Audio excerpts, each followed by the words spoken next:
कहते हैं कि 460 करोड़ वर्ष पहले प्रचंड धूल के बवंडर से हमारे सौर जगत का जन्म हुआ। धीरे धीरे पृथ्वी शीतल होने लगी, बहुत सारे गैस बाहर निकलने लगे और पृथ्वी के चारों ओर वायुमंडल के रूप में छा गए। इन गैसों ने बिजली की कड़क और बादलों की गरज से मिलकर एमाइनो एसिड का निर्माण किया।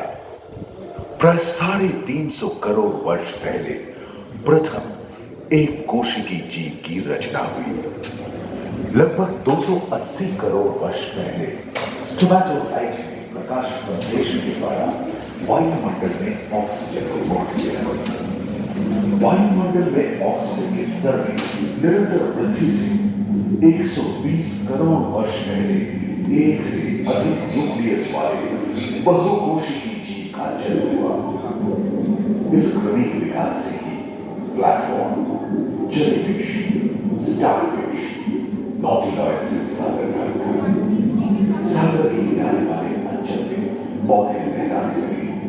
बहुत तेजी से विभिन्न प्रजातियों की मछलियां विकसित। यहाँ जो विशाल मछली दिख रही है उसका नाम है डाक्टियोस्टस।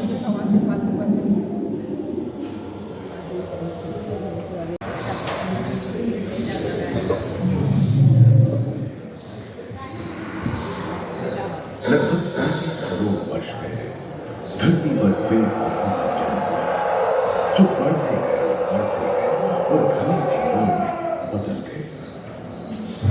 घूम, मकड़े, आदि पंखहीन पतंग एवं इक्तियोस्टेगा जैसे उभयचर प्राणियों का आविर्भाव हुआ। सरीसृप जैसे स्तनपायी डायमेट्रोडोन प्रकट हुए, जिसके पीठ पर नौका के पाल की तरह एक अंग था जो ताप को नियंत्रित रखने में मदद करता है। सरीसृप की तरह ही एक अन्य स्तनपायी प्राणी साइनोनेथस इन दिनों काफी प्रभावशाली हो उठा था। इसकी विशेषता कुत्ते से बहुत मिलती थी।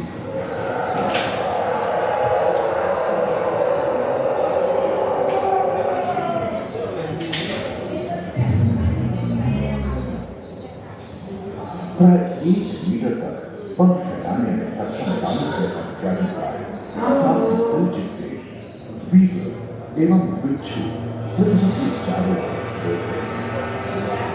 धरती पर पाए जाने वाले अधिकांश कोयले की कार्बन गैस युक्त से मृत पौधे से उत्पन्न हुए थे, जो कि धरती के अंदर दब गए थे।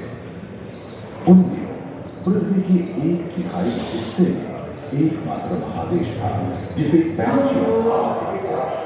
जलवायु भूभाग ऐतिहासिक तरकीबों का शासन था, जिन्होंने शुष्क जलवायु के साथ खुद को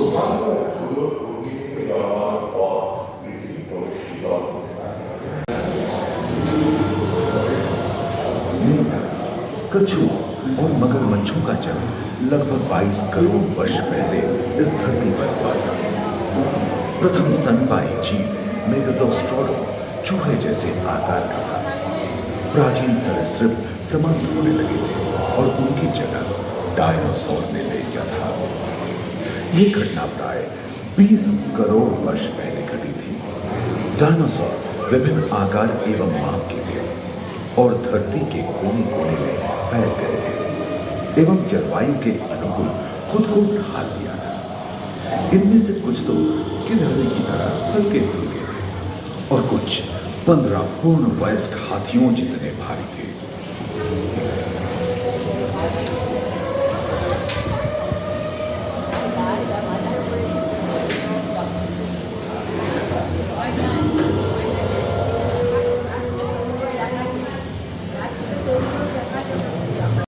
क्योंकि इसे टेनिस-कोर्ट की लंबाई कितनी थी और इसका वजन 75 टन था। समुद्र आकाश और सागर में पहुंचता समुद्र में रहते सबसे प्राचीन पूरी मौत पदों हवा में रहते। इसी दिन प्रथम पक्षी आर्क्टोप्टेरा का उदय हुआ।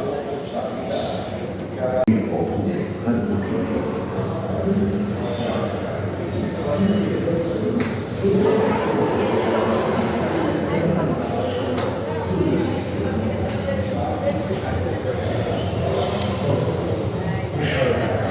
फ्रैंकिया महादेश खंडित होने के कारण भारत एशिया की ओर खिसकने लगा था।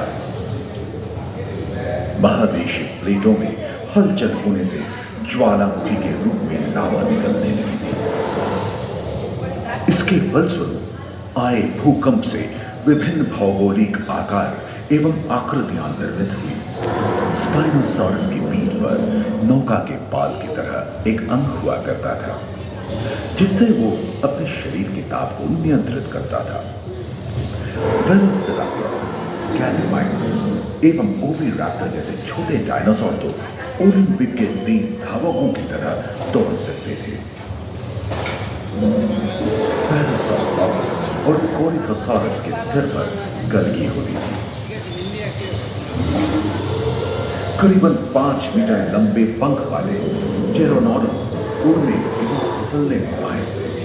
सुनने में विचित्र लगे, पर अधिकांश डायनासोर जैसे कि ट्राइसेराटोप्स और एंकिलोसॉरस शाकाहारी थे। लॉरेंसिया और गोंडवाना नाम के 2 भूखंड महादेश में रूपांतरित हुए एवं समुद्री गर्भ के कठोर आवरण रॉकीज एवं अन्य पर्वत श्रेणियां निर्मित हुई।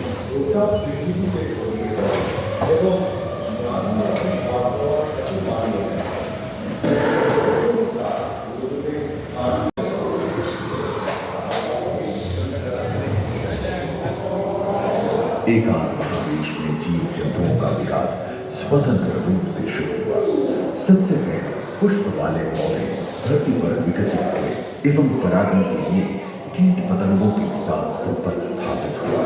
वे तेजी से धरती पर बढ़ने लगे। इसी समय पहली बार धरती पर सांपों का जन्म हुआ। डायनासोर में सबसे भयंकर टिरानोसॉरस रेक्स। भूस्थल पर इसका ही लाभ चलता था। यह प्राय 12 मीटर लंबा यानी 2 मंजिला मकान के आकार का था।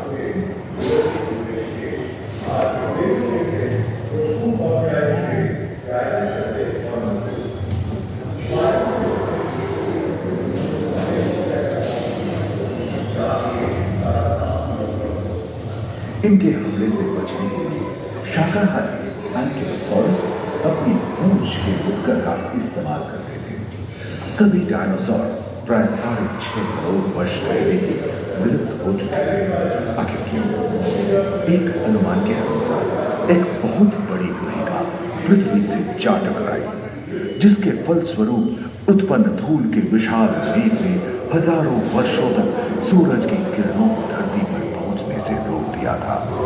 फलस्वरूप विशाल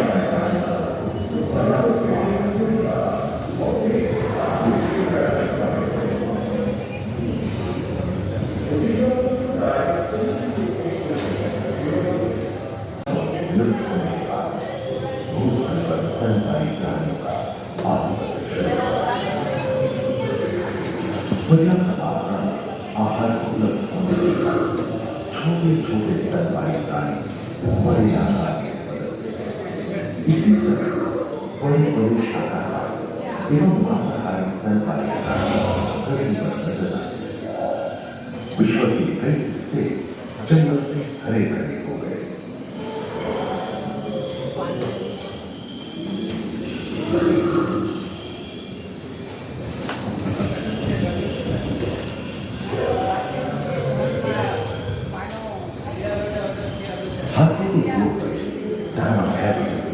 और घोड़े के पूर्वज यूहिपस की उत्पत्ति हुई, जो आज के हाथी और घोड़े में रूपांतरित हुए। लेमूर, टर्सी जैसे प्राइमेट भी इसी युग में पैदा हुए। खोखली अस्थियों वाली आज के दिनों के पक्षी इन्हीं दिनों जन्मे थे। डायाट्राइमा जैसे बड़े एवं उड़ने में अक्षम पक्षी उन जगहों में रहते थे जहां मांसाहारी बड़े स्तनपायी प्राणी नहीं मिलते थे। एक एवं बंदरों का जन्म लगभग 1 करोड़ वर्ष पहले हुआ था। इस समय ही आदि मनुष्यों का भी आविर्भाव हुआ। जलवायु में तो ऐसे कई मौके रहे हैं जब उत्तरी गोलार्ध के अधिकांश हिस्से बर्फ की चादरों से ढक गए थे, जो आइस एज के नाम से जाना जाता है। हम आज ऐसे ही एक आइस एज में रह रहे हैं जो 20 लाख वर्ष पहले शुरू हुआ था। रोएदार स्तनपायी और कस्तूरी गायों ने अपने शरीर के रोम की स्वायत्ता से शीतल जलवायु के साथ तालमेल बैठा दिया था। पुष्ट गुंबद आकार के फूलों पर ट्राइकोडोन जैसे विशाल पार्वतीयों के उनमें मौजूद थे।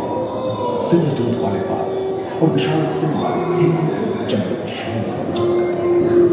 संभव है सामने के दांत से मांस को जीभ में फाड़ने में हुई अड़चन के कारण यह समय के साथ विलुप्त होने लगे।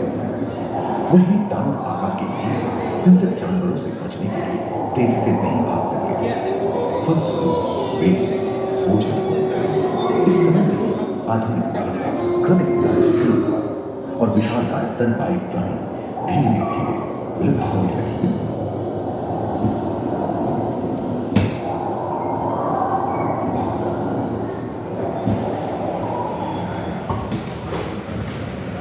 उम्मीद है कि आपको इस सफर में मजा आया होगा।